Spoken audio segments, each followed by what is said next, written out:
Assalamu alaikum. This is Megan Wyatt answering your question here at About Islam. So it sounds like in your particular situation, you want to have children, but your husband lives in the city and you're back with your parents and you only see him every few months for a couple of days, and that you're not getting pregnant.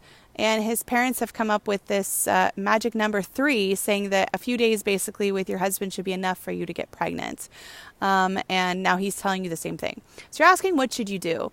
I feel like the simplest thing to do in this case would be to look up some videos on YouTube that explain how a woman gets pregnant, and basically the biology and the science behind everything. Sure, a couple of days being with your spouse can be enough if you guys happen to be intimate on the exact day or window of time in which you are likely to become pregnant. But if you've missed that very small window, then no, you're not going to be pregnant. That is why there is, what we call like the natural method for birth control, in which people will look at a calendar and sort of track the days where a woman is most fertile and the days where, she's not likely to get pregnant. Although it's not 100%, it's a way that people have been preventing pregnancy, if you will, or trying to control when they get pregnant for thousands of years. And so I think just some very basic biological education that explains pregnancy and how the body works, it would be step 1. And this is, again, specific in regards to addressing becoming pregnant. Hopefully from there, you and your husband can be a little bit more on the same page with the knowledge. And maybe the next practical step would be to consider getting one of the many apps that are available online that help you keep track of your period. There's also specific apps that help you track your most likely window where you will get pregnant. So tracking your ovulation cycle. And once you establish that after 2 or 3 months, if your period is regular, you're able to start predicting sort of the best 2 to 3 days out of each month for you guys to be together so that you can plan on having kids. If your period's not regular, and you're struggling with that, this might be a reason for you now to go and visit your doctor and have a conversation with your doctor about the irregularity that you're dealing with, the fact that you are trying to start a family, and you're having a hard time because your periods aren't regular, your time with your husband isn't consistent, you're not seeing him every single day. By getting some recommendations from a female doctor, she may be able to help you understand why your periods aren't regular.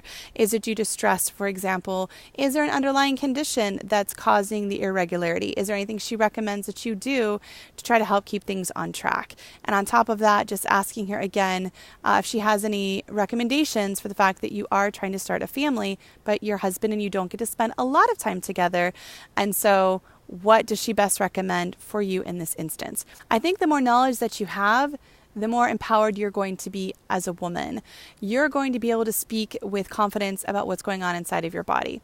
You're going to be able to say, hey, listen, this is what's going on. These are the best days, or this is what, is happening at a certain time, or this is what I'm struggling with biologically. Whatever it is, the more knowledge you have, the better equipped you'll be able to have those conversations. So even if your in-laws say, 3 days should be enough, 2 days should be enough, 1 day should be enough, whatever it is that they want to say, you're able to have a conversation with your husband, letting him know, hey, listen, I appreciate their perspective, and maybe they've got some things right, but they're missing some, other important details, and let's just remember those details. Unfortunately, people do tend to pressure their children and get involved in their business of having kids. So it sounds like they're that kind of, they're that kind of family where they're going to keep talking about why isn't she pregnant yet and what's going on, and you guys have spent time together. So it kind of comes with the territory of the person that you've married. But again, just reassuring your husband, look, these are the facts, this is the science, this is the biology, this is what the doctor said. Let's work with actual facts so that we can plan our family, inshallah.